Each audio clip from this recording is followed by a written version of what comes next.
Good morning, students. Today we will see our new chapter, that is chapter number 12, Changing Times, part 1. Now let's start chapter number 12, Changing Times. Changing Times यानी कि जो time है वो generation wise या ऐसे change होते रहता है. जैसे पहले जो घर थे वो हम लोग बोलते थे कच्चा हाउस था, मड से वगैरह बनता था, राइट. बट अभी जो हाउसेस है वो बिल्डिंग्स ब्रिक से बनता है, सीमेंट से, तो ये स्ट्रांग है. तो ऐसे ही टाइम जो है वो चेंज होते जाता है. एजुकेशन पहले का अलग था, अभी अलग हो गया, उसके बाद और थोड़ा एडवांस होगा. तो that is called changing times. Okay, so यहाँ पे मैं पढ़ूंगी और आपको एक्सप्लेन भी करती हूँ. आप आपके सामने जो टेक्स्ट बुक है उसमें आप देखोगे, ठीक है. माई नेम इज़ नीला भाई. This is an old story. I was a young child at that time. My father used to work as a land laborer in the field. Now I am spending retired life. I would like to share my experiences of those days with you. यानी ये नीला भाई है.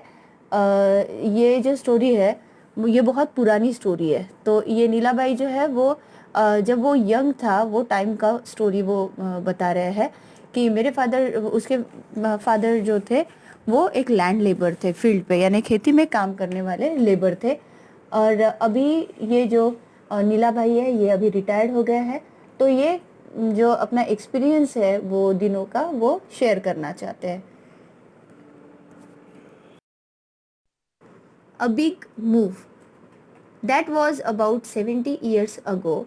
ये जो नीला भाई है, ये नीला भाई वो जब छोटे थे तब की स्टोरी यहाँ पे बता रहे हैं, ठीक है. That was about 70 years ago. 70 years पहले की बात है. I remember the time when I was 10 years old. जब वो 10 ईयर्स के थे, that time we live in Tando village of Aliya, now in Pakistan. यानी वो टाइम पे ये नीला भाई टैंडो विलेज में रहते थे ऑफ अलियार, ठीक है.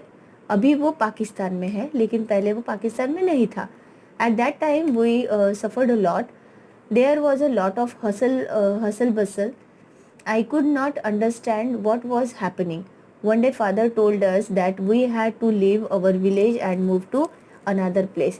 वहाँ पे वो टाइम पे बहुत उन्होंने सफ़र किया, बहुत उन्होंने सहन किया. वहाँ पे क्या हो रहा था वो उन्हें बिल्कुल पता नहीं चल रहा था, ठीक है. तो एक दिन उनके पापा ने बोला कि अभी हमें ये विलेज छोड़ के कहीं दूसरी जगह जाना पड़ेगा.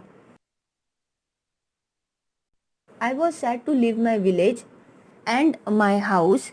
That was where I had all my friends. We all moved with family members in bullock cart. That too snatch at the border. Lastly, we reached near Dholavira at Kutch. Many people from our area also moved. People were saying that our country was being divided into two, India and Pakistan.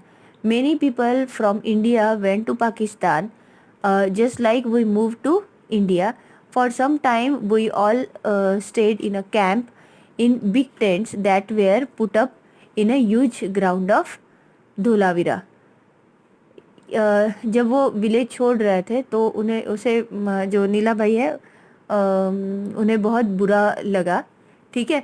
But I that was where I had all my friends. We all move with family members. वो सारे अपने family members के साथ move होने लगे जो कि वो बुलक कार्ट में जा रहे थे. That too snatch at the border. Lastly we reach near Dholavira at Kutch. फिर फाइनली वो एक कच्छ का ढोलावीरा जो गांव है वहाँ पे पहुँचे.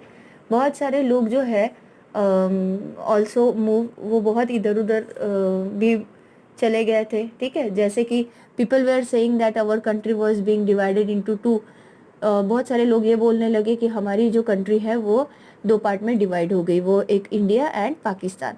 बहुत सारे लोग जो है वो इंडिया से पाकिस्तान चले गए. जैसे कि मैं मैं इंडिया ही मूव हुआ, ठीक है। For some time we all stayed in a camp, कुछ दिनों के लिए हम लोग एक ही कैंप में, बड़े से कैंप में कुछ दिन हम लोग रहे, ढोलावीरा विलेज में, जो कि बहुत ह्यूज ग्राउंड था ढोलावीरा का। वहाँ पे वो साथ में रुके। अ न्यू होम, अब ये कुछ दिन कैंप में रहने के बाद में उन्होंने वहीं पे ये सोचा कि कौन से विलेज में हम लोग ये अपना नया घर भी बांध दे, कब तक के टेंट में रहेंगे, है ना। तो one day father told us that we had been given some land in Karchharia village, Jairam Nagar. तो वो कुछ उसके पापा ने कहा, नीला भाई के पापा ने कहा कि हम लोगों ने एक लैंड लिया हुआ है दैट करचारिया विलेज, जयराम नगर में।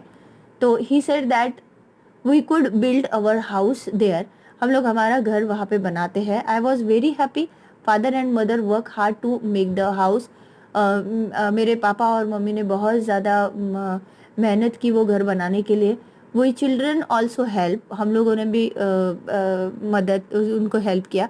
Father dug the soil and we quickly filled the pans and pass on to mother. हमारे पापा ने डग द सॉइल, यानी कि जो सॉइल होता है वो निकाला, ठीक है, खोद खोद के वो सॉइल निकाला, और हम वो एक पैन में भर के अपने मम्मी को पास आउट करने लगे। Sister and mother mixed husk in it, मेरी सिस्टर और मदर ने उसमें हस्क मिक्स किया। Then father constructed the walls, फिर उन्होंने वॉल कंस्ट्रक्ट किया मेरे फादर ने। We brought cow dung from nearby houses, mother mixed it with the mud and coated the floor. She used to say coating floor by this mixture would keep the insects away.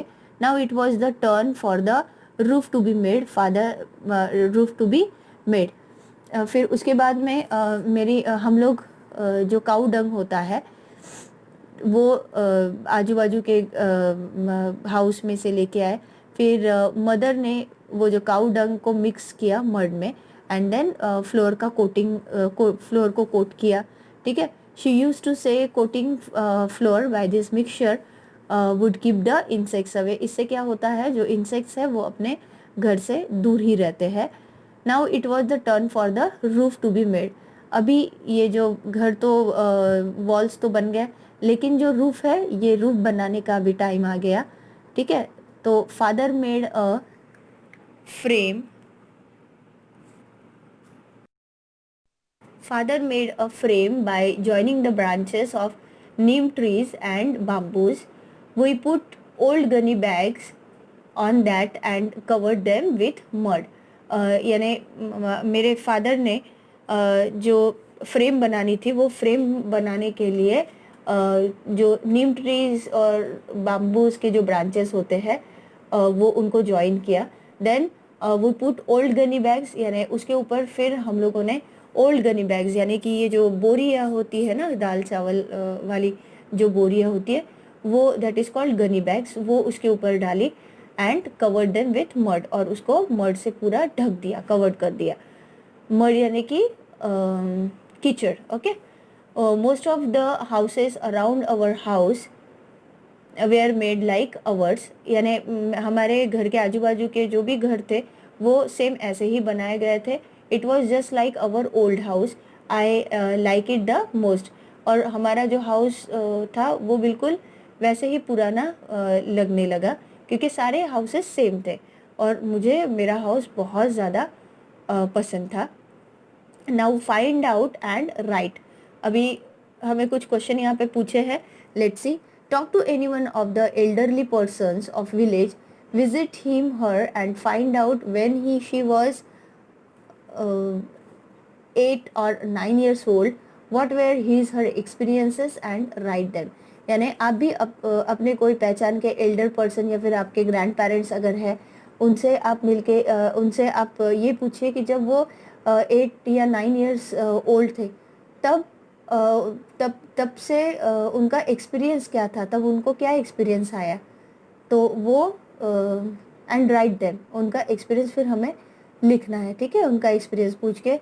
तो number 1, where did she और he live, name that place, यानी जब आपके grand parents छोटे थे 8-9 year के, तब वो कहाँ रहते थे, वो प्लेस का नाम क्या था, तो he live in a village, वो विलेज में रहते थे। तो आप अपने अकॉर्डिंग आपके एल्डर जो है, ग्रैंड पेरेंट जो है, उनका प्लेस आप यहाँ पे लिख सकते हो, जैसे जामनगर रहते हैं या कोई और दूसरा विलेज में रहते हैं, तो वो आप आपके हिसाब से नाम लिख सकते हो। मैंने यहाँ पे सिर्फ he live in a village ही लिखा हुआ है।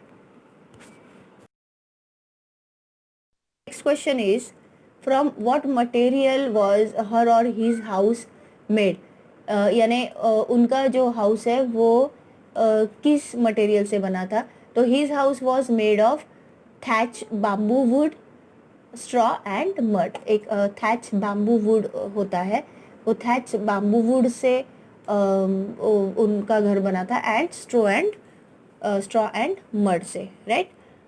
Then next is, did they have a toilet in their house, if no where was it, यानी क्या उनके घर में टॉयलेट था, तो yes they had toilet in their house.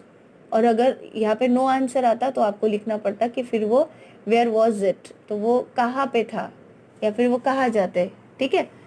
Number 3, in which part of the house food was cooked, और उनके कौन से हाउस के कौन से पार्ट में वो खाना बनाते थे, तो their food was cooked in the veranda which was separated by a wall, वो वरांडा में खाना बनाते थे जो कि एक वॉल से सेपरेट किया गया था। Then last question, lot of mud was used when Neela भाईज हाउस वॉज मेड, वाई, यानी नीला भाई का जब घर बन रहा था तो बहुत सारा उन्होंने कीचड़ जो था वो यूज़ किया था, तो क्यों।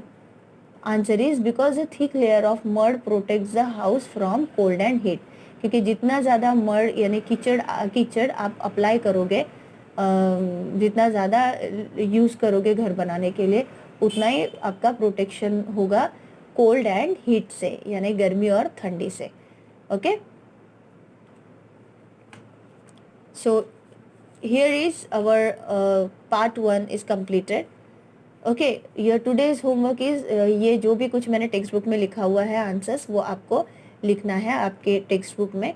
एंड आज जितना भी हम लोगों ने चैप्टर देखा है, एक्सप्लेन किया है मैंने जितना भी, उतना आपको रीड करना है। Okay, so in next lecture we will see our part 2। Till then take care, bye bye.